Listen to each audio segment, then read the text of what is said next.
This is Bill. This is the electrical genius right here. He has helped me do all of this. All right, y'all. I bought this 2004 Chevy Impala about a week and a half ago, and there was a problem with the coolant fan. It was cutting in and out. We had some bad connections on it, so I had a new fan put in it right here not long ago. Problem is, the fan's coming on, and then the car is still heating up, and then the fan's cutting off. And before I put the fan in, I changed the engine coolant temp sensor right there already, and then I'm not getting the code for that. So the new one's apparently working, and when I disconnect it, the fans kick on, you know. So the sensor, it's getting signals to it. It's just somewhere the AC condenser has been removed from this, and the AC doesn't work. That's why I got the car a little bit cheaper. But somewhere along the line there, the wiring is affecting this fan not cutting on when it's supposed to. You know, you can turn your AC on inside your car and it should kick the fan on, you know, so that stuff's not happening. So after checking everything, after speaking with 2 different mechanics and trying to figure out things ourselves, we decided just to hardwire this fan straight to the battery because the car's overheating at night. I got to shut it off at traffic lights to keep it from overheating. I can't drive it like that. The fan itself is working fine. The sensors are fine. Just somewhere there's a bad wire, somewhere a bad signal. The relays have all been changed. I went through and I just changed all the relays. All the fuses are good. So it's confusion, but instead we just decided to hardwire the fan directly. I'm going to show you how we did it. Now here is the wires going straight to the fan. The white and black one here we figured out was the grounds. One of these, like the white one, and this light blue one goes to one fan, and then this black one right here, and then the darker blue one goes to the other fan. And typically the blue ones are hot on here. Don't ask me why, that's just how it is. And the black and white ones are ground.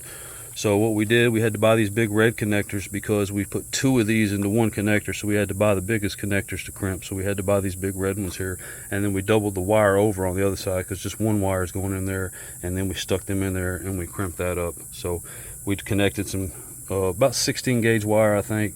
I'm not really sure on the gauge of the wire. We just had a couple things of wire rolling around, but that's all connected right there to the fan. Now the connectors that we cut off, this is coming from the sensor and everything right here, sending signals to the fan to turn it off or on or whatever. And like I said, somewhere along the line we got a bad connection, it's sending a bad signal. So we just taped those off, you know, and they're not touching or anything. It was a clean cut, and we just taped all those off individually and then wrapped them up so they shouldn't spark on nothing or touch everything. We're gonna zip tie that out of the way, and we're not gonna use that anymore. And remember, if you're going to do something like this with your vehicle, after you're done, if you're adding wires and stuff, go through and zip tie everything out of the way and make sure all your new components don't bump into, you know, don't get caught up in your motor and stuff. You want to make sure everything, like this right here, we got the cutting and splicing this, so when I put it back, I made sure it was zip tied away from the motor to keep the heat away from it as best I can, make sure it's not getting tangled in anything. And I'm going to go through and do the same thing with all these wires and make sure they're all zip tied out of the way. Alright, so basically we've got our ground from both fans running into one, we got our hot from both fans running into one. Now over here, we connected the ground right here from both the fans straight to the battery, okay? Then we took the hot and we put an inline fuse in here. Now these fans are 25 amp a piece.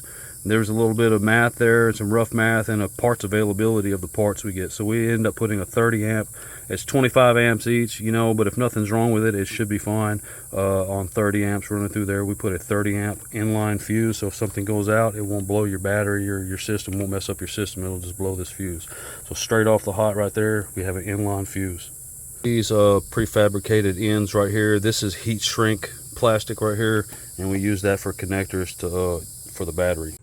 Now one thing you are going to need is you're going to need some decent gauge wire. Probably 16 will do everything, but you know, a little thicker, a little thinner, depending on what kind of ends you have and what kind of wires these are. But these are all basically the same size right here. I think these are all 16s. But you know, you're going to need a couple different size connectors. Like I said, when you have 2 wires going into one, you're going to need a bigger connector, and then just the smaller wires, just a regular little connector right there and a crimper to crimp those properly.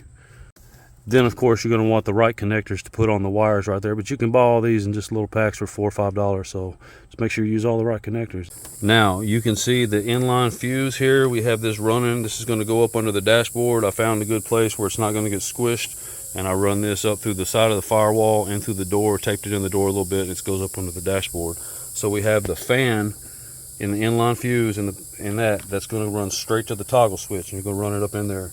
And then we have the power from the battery also running in there to the toggle switch. So we have the ground running straight to the battery, and then we have the hot coming from the battery, and the hot right here running to the toggle switch. All right, so the toggle switch we have right here is a 3-prong toggle switch. Now this blue one right here, this is going to be coming from the fan. Let's see, it's marked on the toggle switch which one's hot. No, that's upside down from right there, but it's marked which one's hot and everything. So we got the power right here. This is going to be from the battery, and then this was running from, so that's going to make a circuit right here. So you're going from the battery right here, and this is the power right here going back out to the fans, right? And then the toggle switch is going to turn that off and on. Now the ground, you don't need the ground right here because it's already grounded on the battery, but this ground right here operates the little light right here, or whether it comes on. So the fans are off right now. We're going to turn that on. I've been having a little problem with the ground in there. I'm trying to find a good ground underneath. The light keeps kind of going out on the toggle switch, but as you can see in here, those fans are blowing real strong right there. The car's not even running. That is just straight from the battery and the toggle switch. Oh yeah, that feels good right there. It's hot outside. That feels good. So the fans will run non-stop as long as that toggle switch is on. Right there. There's the light cut. Now I got to find a better ground for this. That's my bad. And there we go, we turn the toggle switch off. Boom, they're off.